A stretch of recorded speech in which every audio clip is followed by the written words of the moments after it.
Sir conclude करने से पहले एक चीज आपसे, मैं एक रिसर्च कर रहा था, देख रहा था, आज मैंने इसका विश्लेषण किया।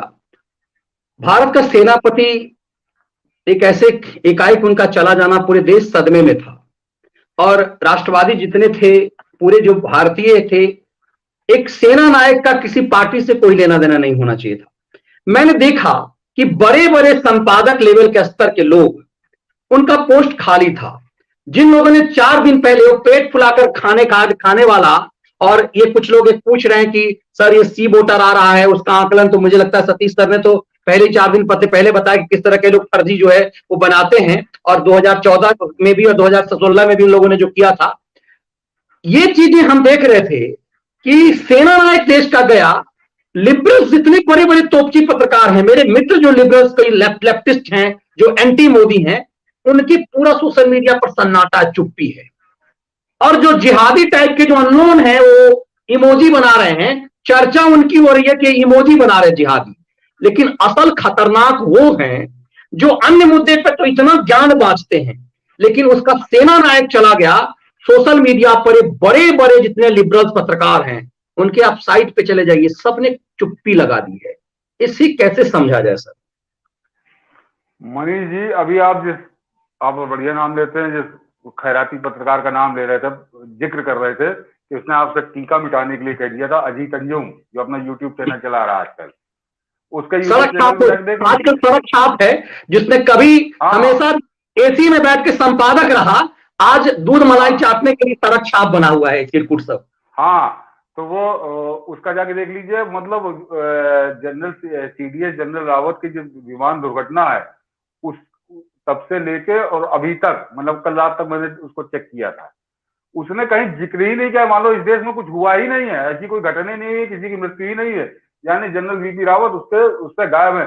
अरे अजीत अंजुम, तुमको शर्म आनी चाहिए, चुल्लू भर पानी में डूब मरना चाहिए तुम्हारी पत्रकारिता को, कि इतनी बड़ी घटना है इस देश में और तुम्हारे यूट्यूब चैनल से वो गायब है। वो खालिस्तानी गुंडे लफंगे नाच रहे थे दारू पी के, उन पर तुम 3-4 कार्यक्रम बना रहे थे।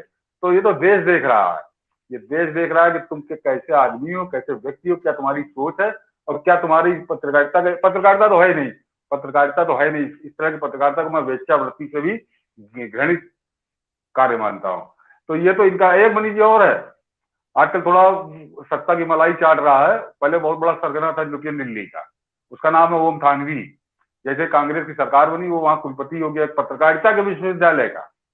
जरा गौर करिए, पत्रकारिता के विश्वविद्यालय का वो कुलपति है, और उसका भी मैंने ट्विटर जाके चेक किया, तो मैंने करीब 25 से 30 बड़े बड़े पत्रकार और अपने जो साथी हैं कई सारे, उनको देखा जो बहुत ज्ञान बांटते हैं।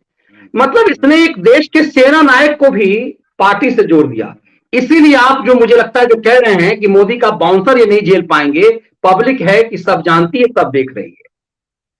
मैंने आज उस पर अमर्त्य सेन पे लिखा, उसको भारत रत्न है, और उसने एक शब्द नहीं बोला है जनरल सीडीएस रावत की उस पर। और जबकि भारत रत्न के नाते उसको एक सुविधा मिली हुई है कि वो हवाई जहाज में बिजनेस क्लास में फ्री यात्रा कर सकता। तो अभी एक आरटीआई मांगी गई थी, तो उसमें ससुरे ने केवल अकेला है वो, लेकिन लता मंगेशकर भी भारत रत्न है, सचिन तेंदुलकर भी भारत रत्न है। लेकिन उड्डयन मंत्रालय ने बताया कि इन लोगों ने कभी फ्री फ्लाइट की सुविधा नहीं ली। भारत रत्न के नाते जो मिलती है केवल ये जो है अमर्त्य सेन, ये उसको लेता रहा। इसको असल में 2007 से 2016 तक इसको 5 लाख रुपए महीने की कुलपति बना दिया था नालंदा विश्वविद्यालय का।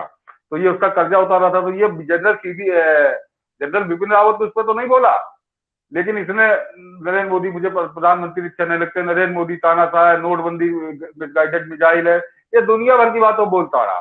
तो ये सब दलाल है, ये सब दलाल है, जिसका इकोसिस्टम इन लोगों को बनाया गया था, वो काफी कुछ ढह चुका है। हमारे आपके ऐसे लोग गोलाबारी कर रहे हैं तो ढह रहा है इकोसिस्टम, लेकिन अभी समय लगेगा इससे। तो ये हाँ, तो मेन बात ये आई थी कि अमर्त्य सेन का जो मैंने उसका लिखा ही है ये, कि अमर्त्य सेन तुम आज नंगे हो गए, हमें पूरी उम्मीद थी कि तुम खुद अपने कपड़े उतार दोगे, हम लोगों को नंगा करने की कोई जरूरत नहीं पड़ेगी। जब ये इस तरह की करतूतें कर रहे हैं, चाहे वो अमर्त्य सेन हो, अजीत अंजुम हो या ओम थानवी हो, ये अपनी करतूतों से देश के सामने खुद को नंगा कर रहे हैं कि इनका क्या चरित्र है, क्या चेहरा है, देश के प्रति इनकी क्या सोच है, और देश के कितने पक्ष में है, कितने विरोध में है। चलिए राजीव शाह जी, बहुत खुश हुए आपके उस जवाब से जिसमें कट्टर हिंदुत्व की बात थी। और मुझे लगता है कि चूंकि नमस्कार। सतीश सर जैसे लोगों को के सामने आना चाहिए कि कम से कम बीजेपी के जो प्रवक्ता हैं थोड़ा सा सीखें और पढ़े लिखें, जिस तरह से आपने इस फैक्ट को रखा। और हम तो अब व्यूअर्स से यही कहेंगे कि आप लोग इस वीडियो को ज्यादा से ज्यादा शेयर करें और अलग अलग हिस्सों को यदि आप साझा कर सकते हैं, क्योंकि हमारा उद्देश्य ये नहीं कि एक वीडियो बना लेना, इस षड्यंत्रकारियों को। और मैं अक्सर कहता हूं, मैंने सर क्यों जिक्र किया ये, कि ये जो हजारों की संख्या में इमोजीज बनाने वाले हैं, इनकी कोई हैसियत नहीं है। असल खेल उनका है कि जो पेट फुलाकर खाने वाले एक संपादक, जो एक समय जो कह रहे हैं ना सी वोटर की बात, तो वो बहुत बड़ा संपादक था और 2019 के चुनाव से पहले वो कह रहा था मोदी को 200 के अंदर चला जाएगा मोदी। ऐसे ऐसे ज्ञानी संपादक थे वो, उनका महिमा मन कर रहा है। और देश का सेना नायक, देश का पहला सीडीएस ऐसे आकस्मिक मौत मरा, वो चुप्पी है। दरअसल इन सबकी चुप्पी ही एक षड्यंत्र है, इसे समझना पड़ेगा।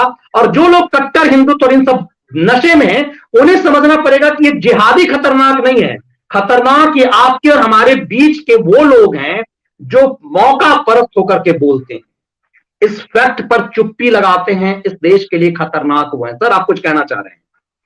हाँ, वो बहुत सच्चे कि कट्टर हिंदुत्व के बड़े वीवीआईपी सुपरस्टार चेहरे, उनकी बड़ी खतरनाक वास्तविकता है। नाम नहीं लूंगा, लेकिन एक तो क्योंकि उसने अपने कपड़े उतार दिए हैं, वो बेनकाब हो चुका है, उसका नाम ले रहा हूँ। सबसे बड़ा एक कट्टर हिंदुत्व वाला जो वीवीआईपी चेहरा था, डॉक्टर सुब्रमण्यम स्वामी, वो खुलकर सामने आ चुके हैं। हालांकि पहले भी मैं बता चुका हूँ, वो 1990 में जो राम भक्तों पे गोली चली थी, तब भी बड़ा घृणित चेहरा सुब्रमण्यम स्वामी के सामने आया था। और अभी 4 महीने पहले बंगाल में क्या किया है ममता बनर्जी ने, उस ममता बनर्जी की ढोलक बजाने लगे। तो ये बड़े अवसरवादी, बड़े धूर्त हैं ये जो कट्टर हिंदुत्व की बात। कुछ और बड़े चेहरे हैं, उनका समय आने पर, अभी तक जब तक चल रहा है ठीक है, तो उनकी भी असलियत आपको बताऊंगा, आप चौंक जाएंगे। तो ये कट्टर हिंदुत्व कुछ नहीं होता, हिंदुत्व हिंदुत्व ही होता है।